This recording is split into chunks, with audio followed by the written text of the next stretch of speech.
The following webinar is from the Real Office Assistant Educational and Coaching Center webinar series. Today's session was an introduction to the effects of social media on search engine optimization, or SEO. As a foundation for future social SEO sessions, you'll want to find the time to watch this session. Note that at just over 45 minutes, it is twice as long as our normal sessions, but in laying a groundwork, I'm not sure it could be done in much less time. Whether you watch it in one sitting or over a few days or evenings, watch it. And then be a part of the next live session so your questions can be answered. Thank you.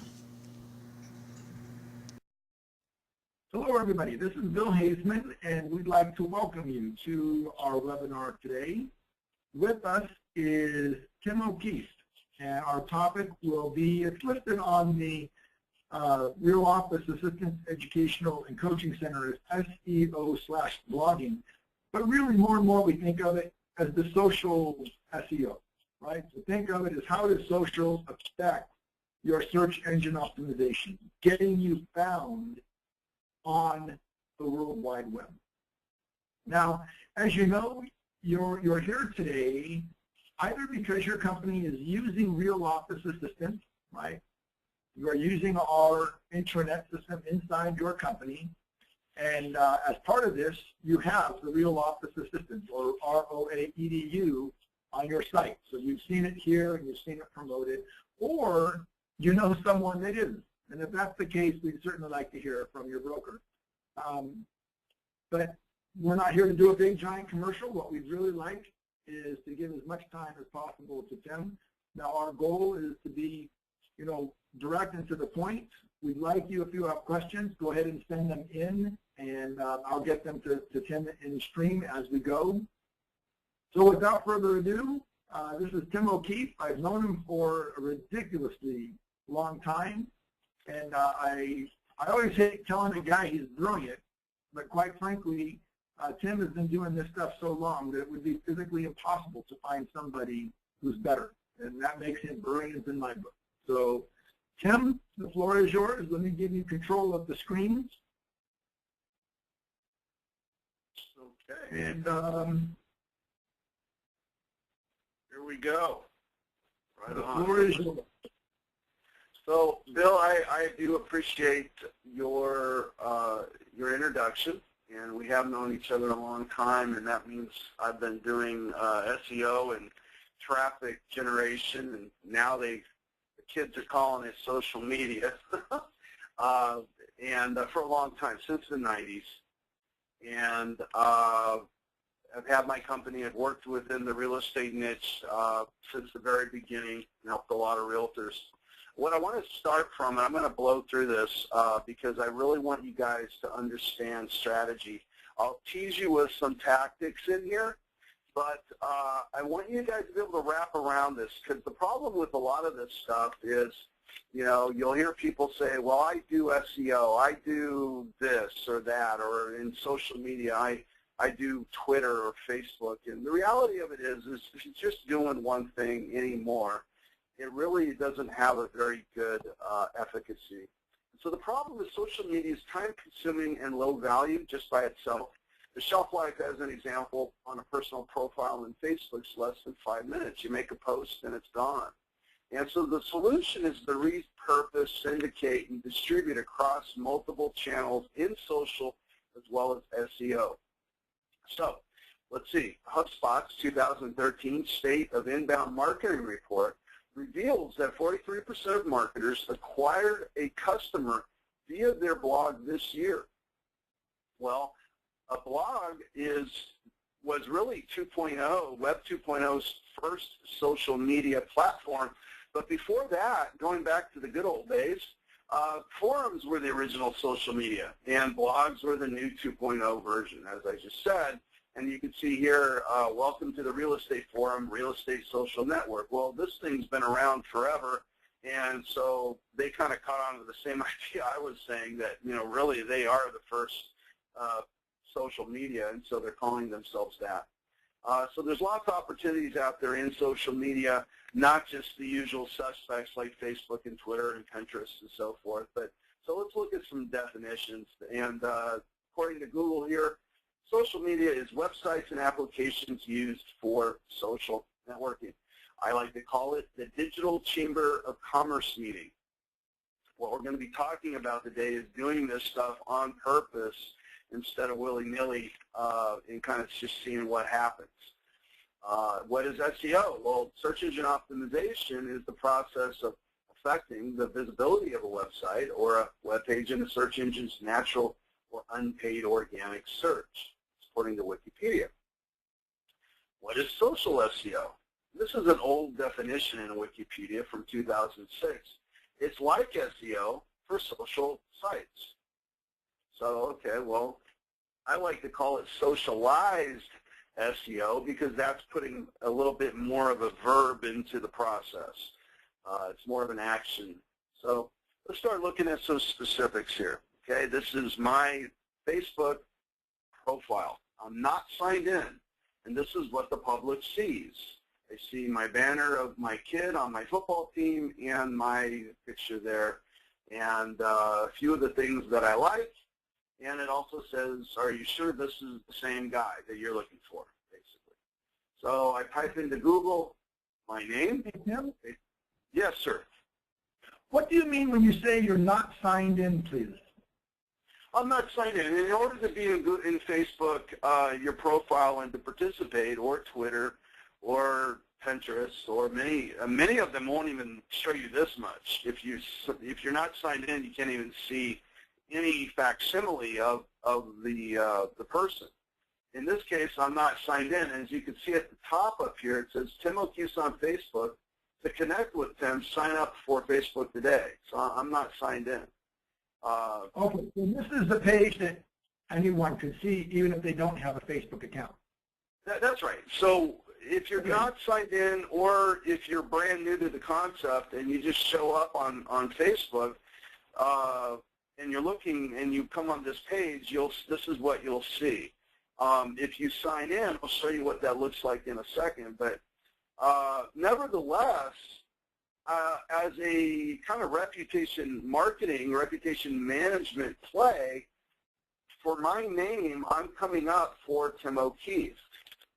And so really what I need to make very clear is social SEO, socialized SEO, all of this is really reputation marketing and management. It's just a side of it. Typically we think of that as bad reviews anymore or stuff like that, but a lot of it, people look for you first on Google.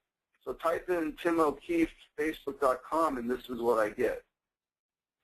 If I type in my company name, I get several pages. And the difference is Google, or I should say Facebook, doesn't want Google to see what Tim O'Keefe's profile looks like unless they're signed in. And of course, Google can't sign in. But on a business fan page, or any kind of pages for a matter of fact, you can get and see all the pages. So right here, I'm not signed in still, or if you were to go not signed in, this is what you would see on my Spider Juice Technologies fan page on Facebook. And all of these pages get indexed by Google. All these posts are individual pages. And the more pages you have, the more digital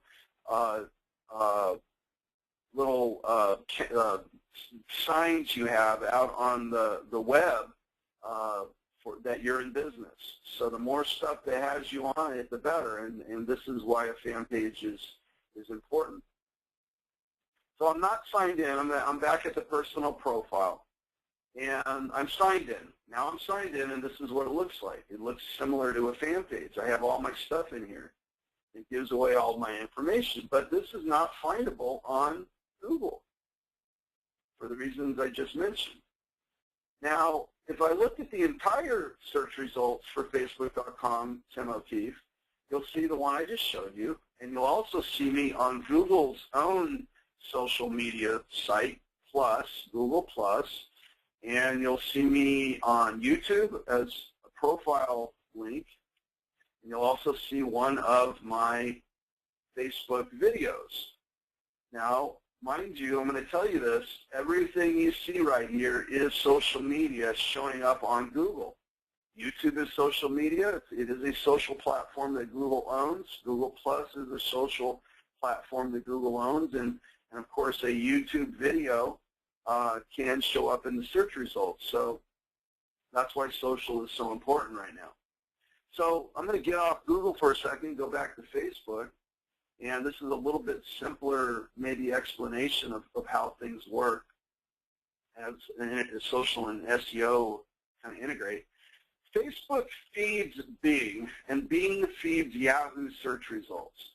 And Bing also feeds Facebook's secondary results when you do a search.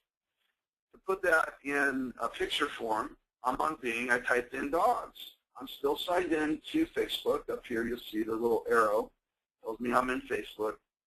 And I go to Yahoo and I get the same search right here for dog pictures. So Yahoo is using Bing's organic search results, not their paid results. These are advertising right here on the side, and Yahoo gets that money. They're not going to give that up, but they pay Bing for the organic feed.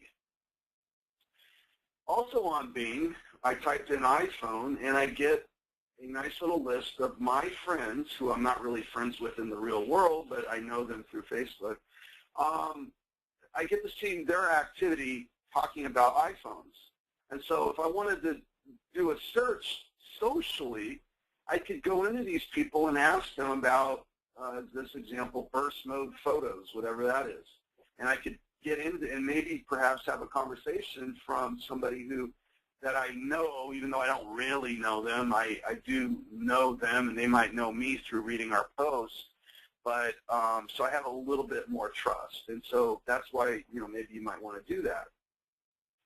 To make this to be a little bit more useful for you as a realtor, let's say I type real estate in La Jolla, and you probably aren't going to find somebody necessarily this way, but it kind of helps get it a little bit more specific into a tactical for you.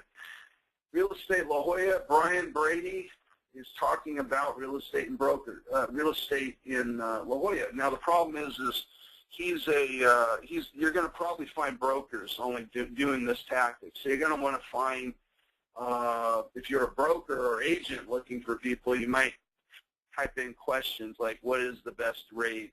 Who's the best mortgage guy? And you're going to see a lot of self-promotion that you're going against, but eventually you might find somebody who is in your group of friends that actually mention a question. And so it's a kind of a way you can use the prospect and get into conversations, because it is, after all, social media. We need to socialize. Going back to Google, Google has Google Plus built into their search engine.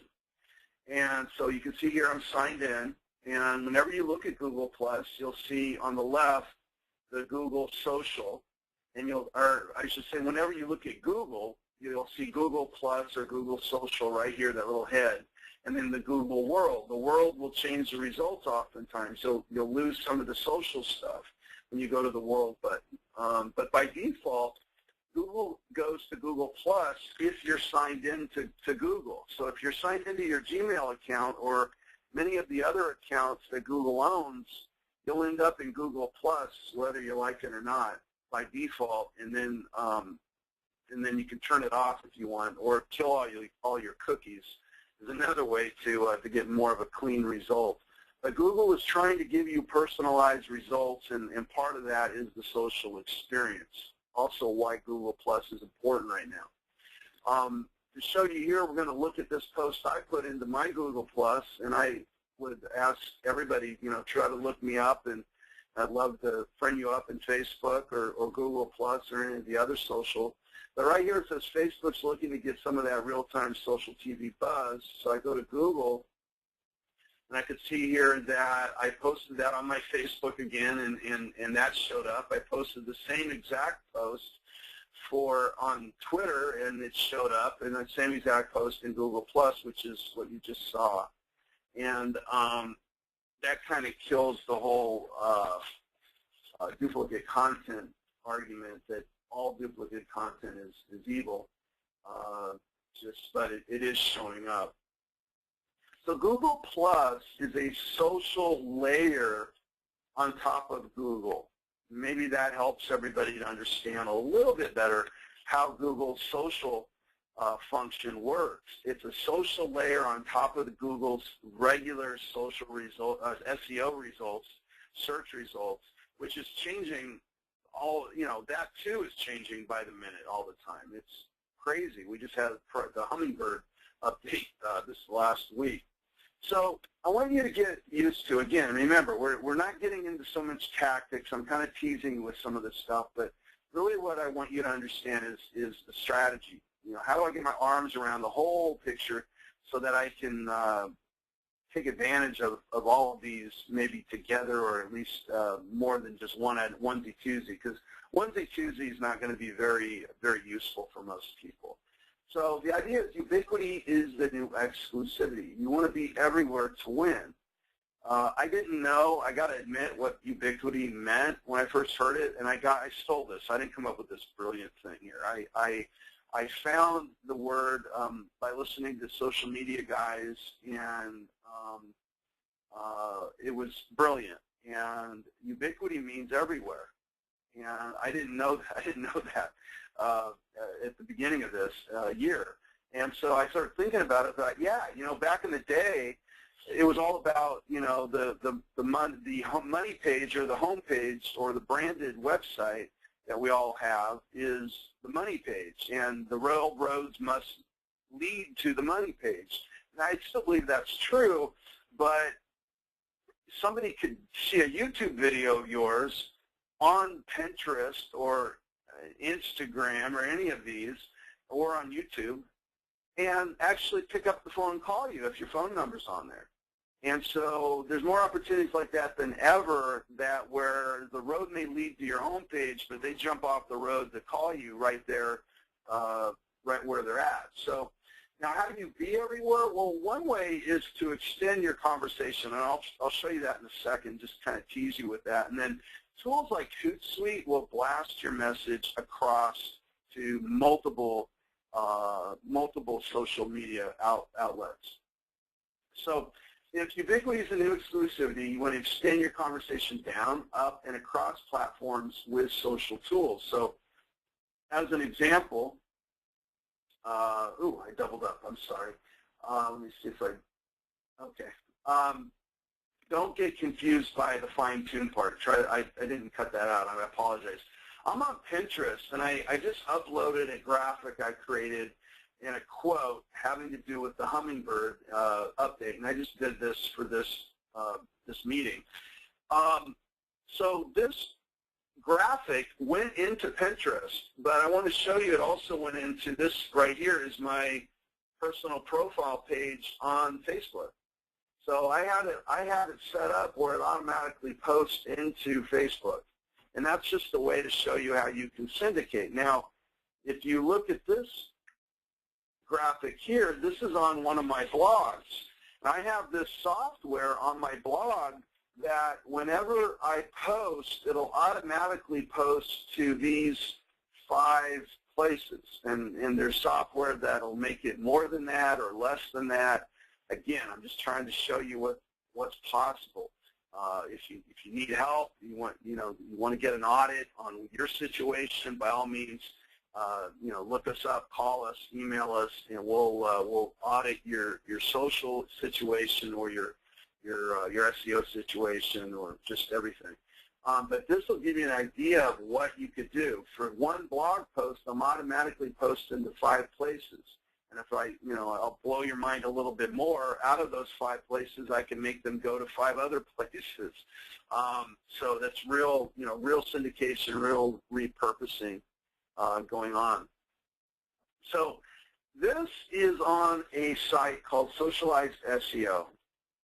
And what I did was I had a conversation with a high school realtor, a woman now from high school who's a realtor in Long Beach, California. And she posted the purple graphic in the background that I don't remember. Oh, it was something to do with SEO, where Google is giving you the keyword data in analytics, if that means anything to you guys. And so she was asking me a few things, and it went into a rather deep conversation where I gave her a tutorial in about 3 paragraphs. And I like to do that in conversations when invited, because now I'm on her profile. I'm kind of stealing the profile, but I'm giving such great information she's never going to complain, because I just gave her a gift of consulting, that I charge money for this kind of stuff.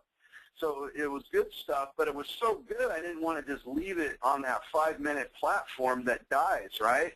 So what I did was I used a software technique where I took this and added it to a larger conversation that had something to do with the conversation a little bit on Facebook. And I also added in conversation from other platforms and made it one big Facebook, or I should say one big blog post that mentioned, like what you're seeing is the Facebook post.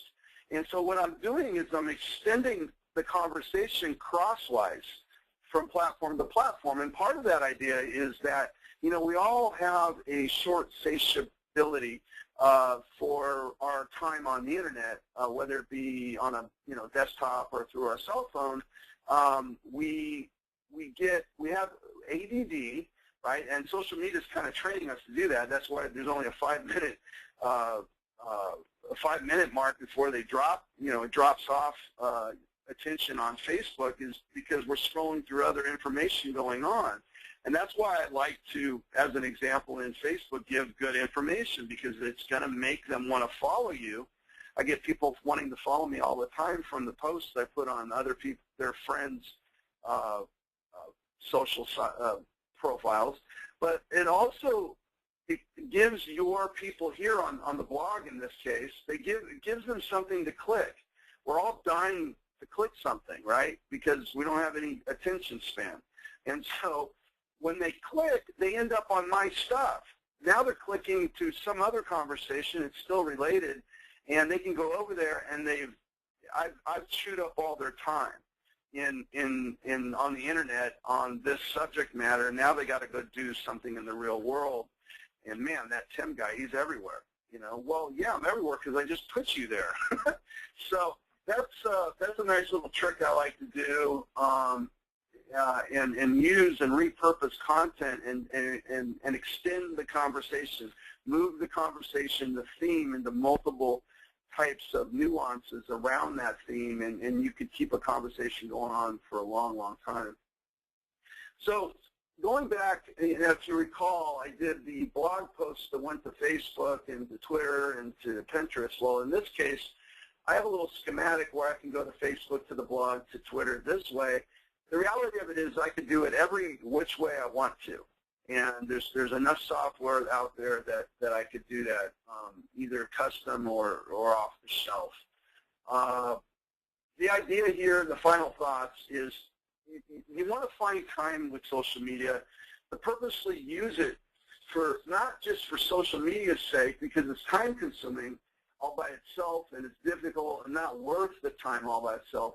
But you want to understand the ubiquity principle, which gets your unindexable content indexed in the search engines and into multiple social media and search engines. And so I list here a large set of social media and different search engines, because we always think Google as a search engine usually, and it's not the only one. And we usually think of the top 3 or 4 social sites as the only one, and it's not. The bottom line is we want to find ways to really multiply our efforts, and I'm kind of teasing you with some of these tactics on how to do that. So I want to also give you some real stuff to walk away with also as far as, okay, what do I talk about? How do I go onto a social site and just start yapping? And part of it is you just got to know who your marketplace is. I know exactly who I'm talking to and talking with, or who I want to. I have family and stuff on there. But you know what? I had a conversation the other day on a closed group of realtors on Facebook, and many of them were saying, well, I don't like my clients to know my social profiles. And I'm like, that's ridiculous. The only reason I'm on social media is for clients and prospects. If I want to talk to my family, I'll pick up the phone. So you want to know who you're talking to. Is your clientele part of a giant church group? Then hey, there's a demographic to play into, and you could run advertising direct to a church group or to a political affiliation, to all guys and gals that love USC football, as an example. We were talking about USC football before we went live, so I'll mention that. But so here's how you really do content marketing, and I'm sure we can add to this. But and these 16 are really, I mean, this is an all-day seminar, but be epic, be cool, be outrageous, be inviting, be kind, and be loving. Be a thought leader. Be strong, opinionated, purposeful, joyous, charitable, engaging, arrogant, and confident, polarizing, which scares the heck out of people, and be unbiased or biased. Set the frame or context. So I'll let you dwell on those. I'll be glad to go into it in another webinar and go into more depth on how to do this stuff on purpose. So probably the easiest way, though, is to tell your story over time. I was interviewed years ago when blogs first came out, and I've been blogging since before people knew what blogs were. And a guy from, I think it was the Chicago Tribune, asked me, what is the purpose of a blog? And I said, well, I think really what it is to tell your brand story textually over time. This is before videos and everything else was really readily available. That's what you could do through social media. That's what you can do through a blog. That's what you can do in all these different places. What do you stand for? Are you out there helping puppies? Then get some pictures with some puppies and show the world how you're helping puppies. Who do you help? Be transparent. And that gets back to that thing with the group, where people are trying to hide who they are. People want to know who you are. The first thing people are doing nowadays is, and I'm sure off of this webinar, people will type in Tim O'Keefe to find me. And just see, oh, does that stuff work? That he was showing on the seminar. Well, it's like a dentist or a doctor. You get a referral, and I had this happen. I typed in a braces orthodontist here locally, and he had one review, and it wasn't good. And I went somewhere else, and that other review wasn't real good. Well, that called into question the doctor who gave me the referral, number one. And number two, and I wasn't going to use this guy. And so you want to be transparent. You want to tell your story just in case someone else is telling it for you. At least you're telling it the right way and correcting it. So you could do this through a timeline, right? I was telling you a second ago, you're telling your story over time. Story is a timeline by definition. You could do it not just textually. You could do it through photo. Okay, you could do it through a persona that you create, and I'm not saying be phony. Take what you do already and dwell on it and accentuate what is great about you. So one of the things that I do is I coach youth football. I've done it for 11 years, and I was lucky enough. I had a really cool photographer take our team's pictures, and he got a bunch of really cool ones of me looking all like I'm professional or something. I'm just a youth football coach. But, I know that there's a lot of stereotypes around coaches. We talked about this before the webinar. Bill was telling me about a horrible experience he had with a coach in Pop Warner. And I'm coaching 8th graders. I've coached from 6th, 7th, and 8th down to the babies all the way back up now and this year. And I've got pictures of us where I've made my kids go out and give out and feed the elderly on Thanksgiving, and where we've, have helped people and just the attitudes that we're teaching these kids, the persona, and I'm not faking it, this is really what I believe, is that I'm teaching these kids to be something more than after football's over with, whether that be this year or after a high school career or a college career, and we've had kids at all those levels. So it's just not kumbaya stuff. We're teaching football too, but we're also teaching to grow good citizens. And I do that without hardly ever articulating that. I do it through showing and showing stories of great sports stories and great coaches and whatnot. So I won't bore you with that, but that's kind of how you create a persona. And you're already doing something pretty doggone cool, or you wouldn't have any friends, or you wouldn't have any clients. And it goes way beyond just being a realtor, your life, and I know that. So what is it that you're doing in your community that's pretty cool? And you could also do stuff just to get attention. I get that. That's business. So make sure you, that's just good publicity.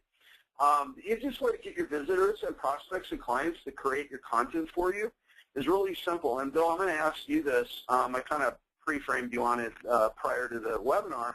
But, tell me a story where a client called you up and you gave them a really good counseling type of question. It wasn't just, go to this thing and this is where your EDU center is or something. It was really, if you do this, it could probably help your business in X, Y, and Z ways.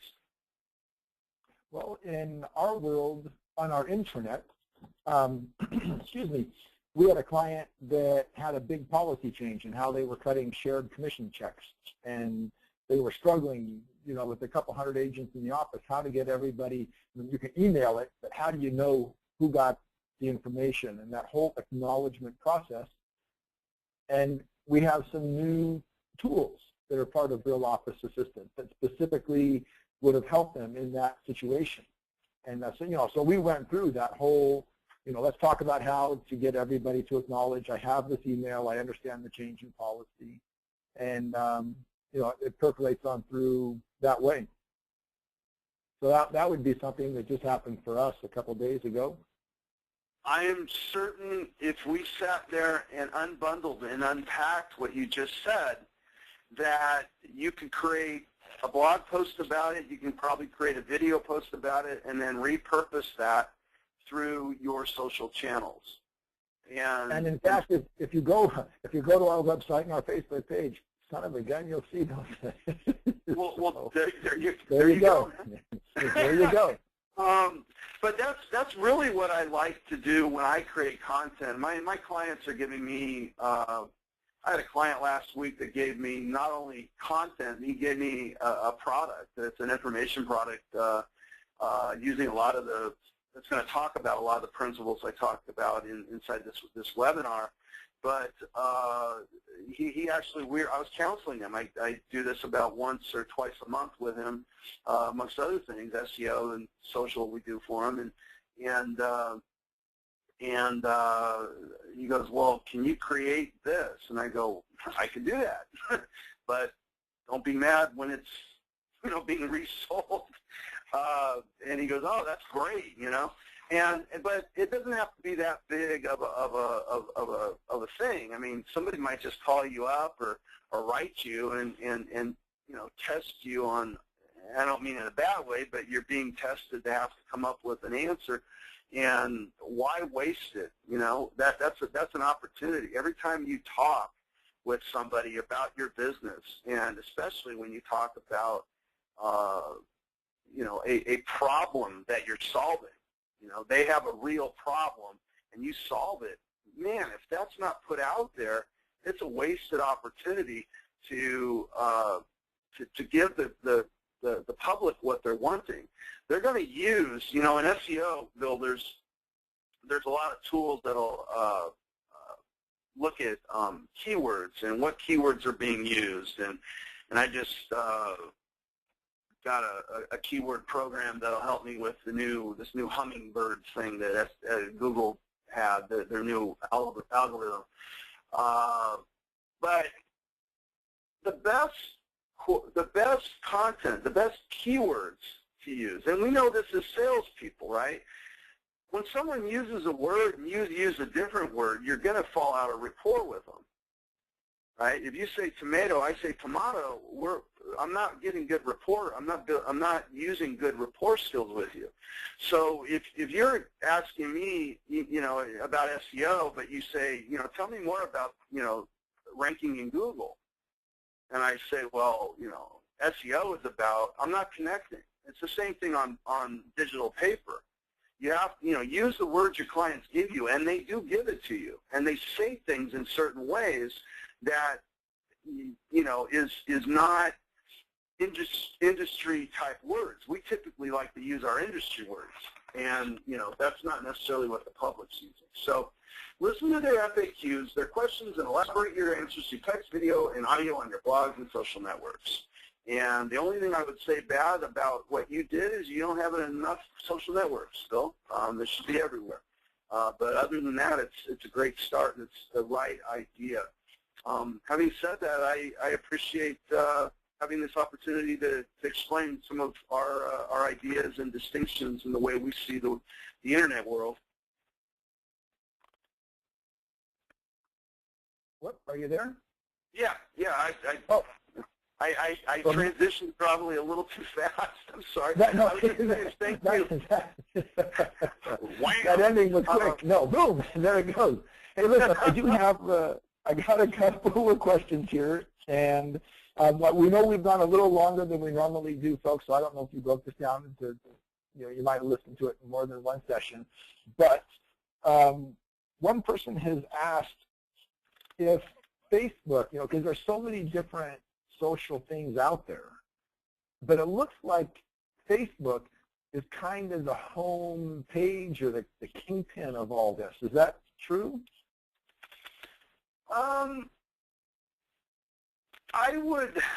It's where I spend most of my time, but, Google rules the world, or the internet anyway, and Google... Say that again? I'm sorry. We're stepping on each other. This is what happens when you have a 1 second delay between audio, folks. I guess my question then was going to be, so Google Plus really is not something, you don't want to ignore Google Plus, I think is what you're going to say. Exactly. Google rules the world. They own a lot of stuff, and when that stuff gets found in the Google search results, you probably should be on it, and two of those things is Google Plus and YouTube. Now, the other question... Having said that, Facebook matters because of Bing and Yahoo. They created a trifecta in their arrangement, and so there's a lot of buzz that they create too. Okay, and that's amazing. I mean, we get so entrenched with Google, and a few days ago I was talking to someone, and they say, no, I do everything, all my searches on Yahoo. It's my homepage, and so... Yeah. Now, the other question that's kind of related is you talked about content in more than one place, and syndication, I think, is the word that you used. Now, if you have a blog, a lot of people are doing websites on WordPress, right? So the question is, should I take my content from WordPress and do I share it to my Facebook page or my Google Plus page, or do I just copy it and put it there? Well, yeah, I think I showed that, and maybe it wasn't clear enough. Right here is a tool that, am I still broadcasting? You can see this?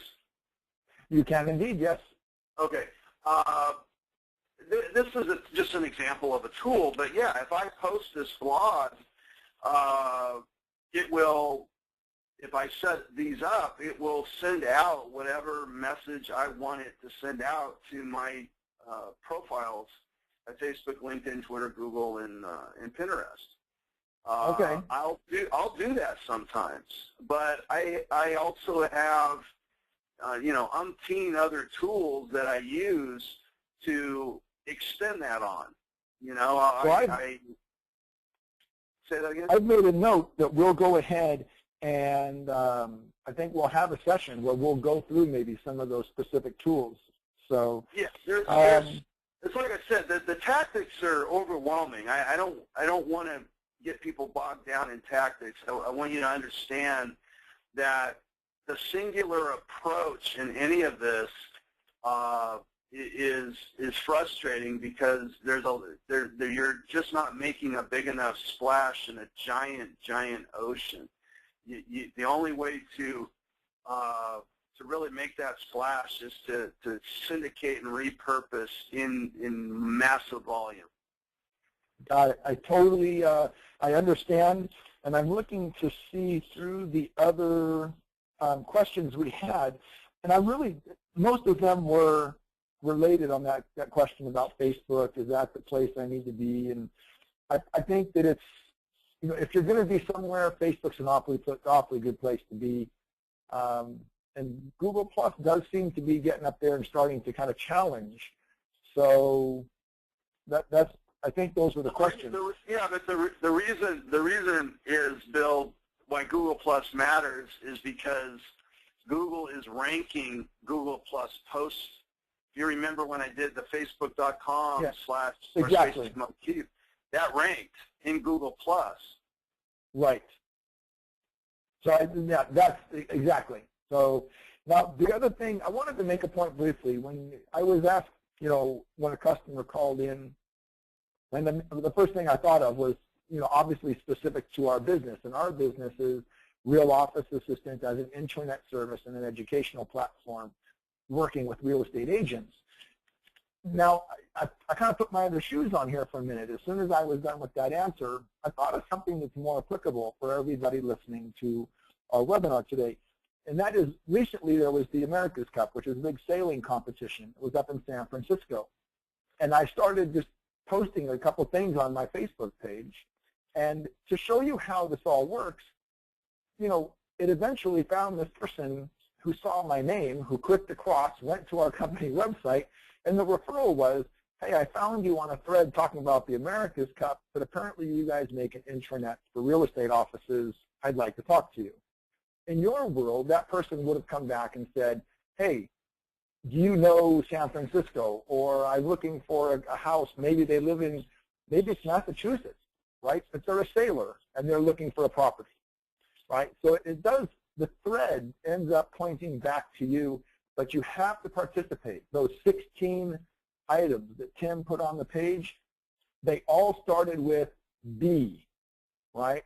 It's an action. You have to participate in the discussions and the things going on. And he had a very interesting comment, and it was be controversial or be polarizing is what he said. Be polarizing. You don't have to be, rude about. Often we think of someone who's polarizing as being contrary to what everyone else is talking to. Don't be afraid to be the person with the other thought, right? That's the person who's remembered, right? As long as you're respectful and proper, you want to be remembered. Repeated bad press is bad press, but hey, otherwise it's all good. Well, I hate, to bring up politics, but, there's no Republicans without Democrats and vice versa. That's exactly. Polarization. We all hate that, but that's that's what it is. And, and that's how things are marketed these days. It doesn't hurt to be polarizing. It hurts to not be respectful. So I think that's kind of the rule. Absolutely. So, and I think we're good. Oh no, I was just going to say, because we're running pretty overtime on this session, I wanted just to kind of remind everybody, this is Real Office Assistant.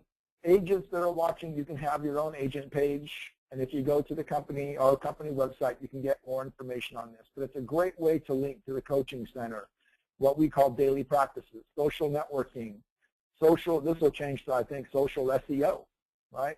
But how to get found, real estate photography. These are all things that you guys, being a real estate agent is hard because there's an old cliche, right? I'm a jack of all trades, a master of none. Well, for a real estate agent to be successful, you got to be a jack of all trades and a master of almost every single one of them. And if you're not a master, you've got to know who the master is.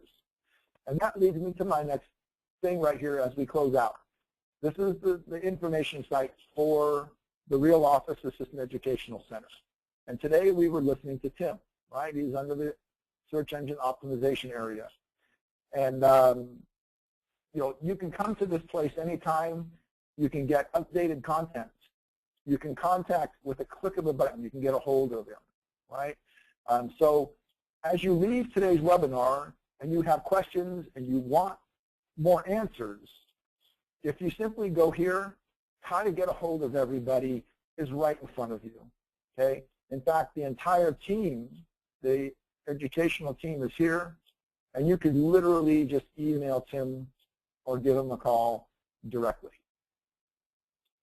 It's up here somewhere. Here we go, right? This section right here. So I just wanted to close with that, and we hope everybody was able to pick something up today. It is, I think, you know, it's interesting because in some ways, search engine optimization to me is like chemistry.